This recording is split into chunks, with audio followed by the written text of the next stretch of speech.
What I have done, I have written to a couple of entities. I've written to the IGG, Financial Intelligence Authority, DPP, and the Auditor General, asking them to operate within their mandate to investigate matters of financial impropriety and other issues that are happening here at Parliament.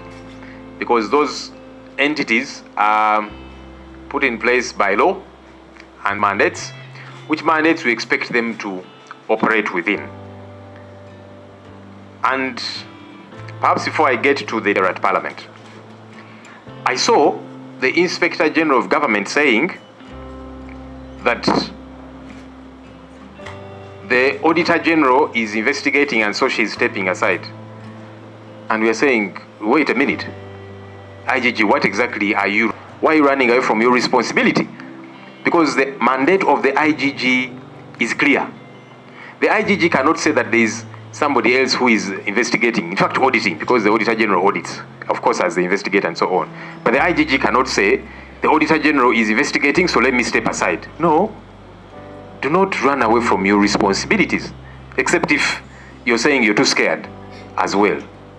So there's no law, because the mandate of the IGG is very clear. The mandate of the Auditor General is very clear. There's no overlap. So the IGG, there's no law that bars the IGG from investigating a matter just because somebody else is investigating. Because the IGG is an independent entity, statutory entity put in place by the IGG needs not to run away from her responsibility, which is very clear within the law. And the mandates are different.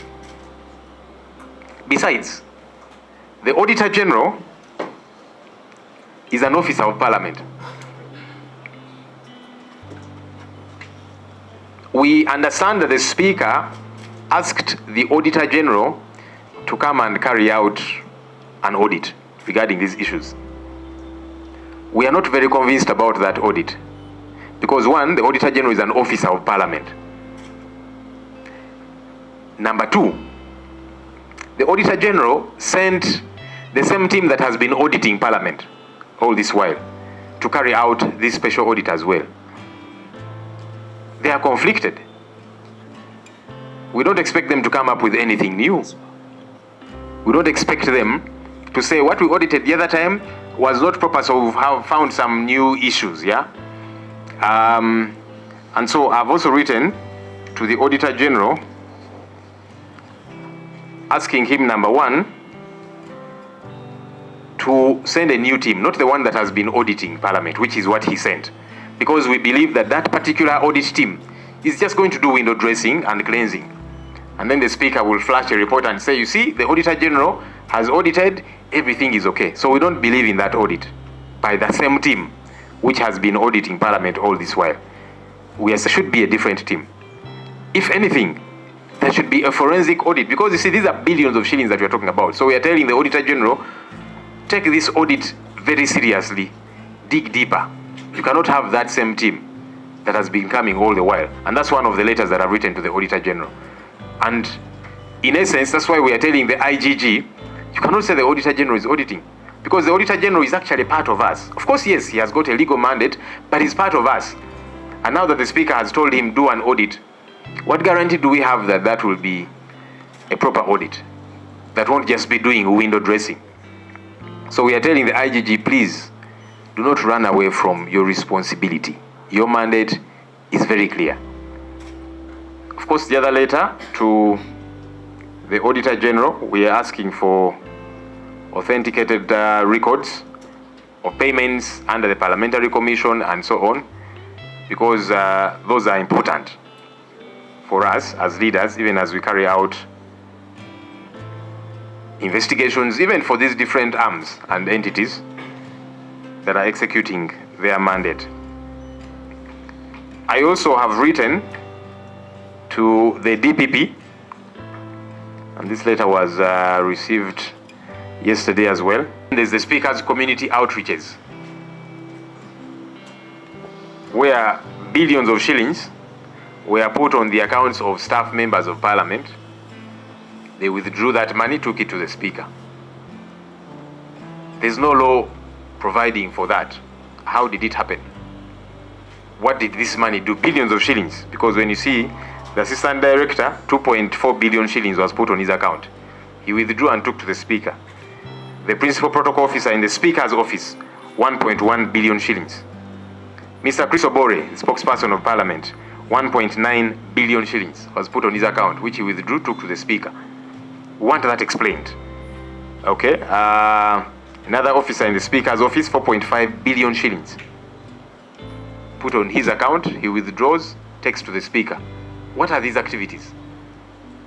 We want them explained, because these are billions of shillings. We want accountability for this money, but also it's illegal for these monies to be put on the accounts of staff. And hopefully staff at parliament will learn, because you see, they will cause you to commit an illegality, and it's not enough for you to explain and say, it wasn't my money, I simply withdrew it and took it to the speaker. How did you get involved? How is it that billions of shillings are on personal account? So they've got to explain these issues as well. There's also direct payments to the director in the leader of government business office, 4.4 billion shillings that was put on her account for certain works. Which ones? All of these have got to be explained. Even as we are writing to these entities. The other interesting issue is a contract.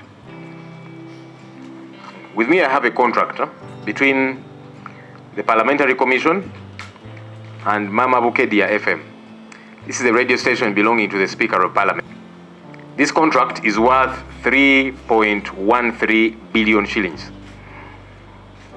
Apparently to do parliament-related work. Which work is that? We're asking what procurement regulations were followed for this radio station of the Speaker to get this contract worth 3.13 billion shillings.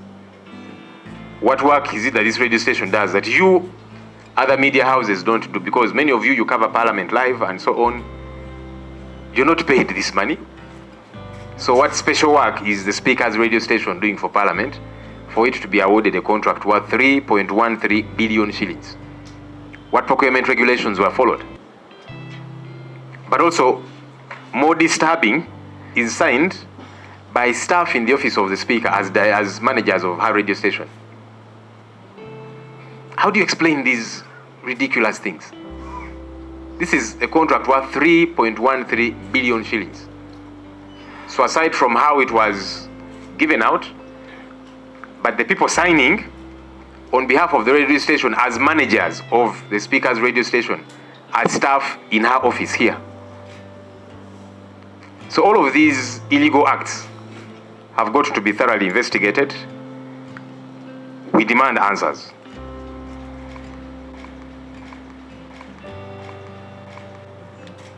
The DPP is an independent entity, but the DPP can be requested and asked to cause an investigation. And therefore the DPP gets to direct police to carry out investigations. And that's why I have written to the DPP. I'm urging her to cause an investigation, because these are very serious matters that should actually, ultimately, we believe, lead to prosecution, because there's lots of glaring irregularities. But anyhow, we are asking the Director of Public Prosecution cause an investigation in these matters.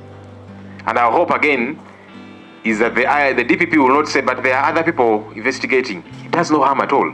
These are all independent institutions that have different mandates. Their mandates don't overlap. Otherwise then, we would have had only IGG, would not have DPP, would not have Auditor General, and so on.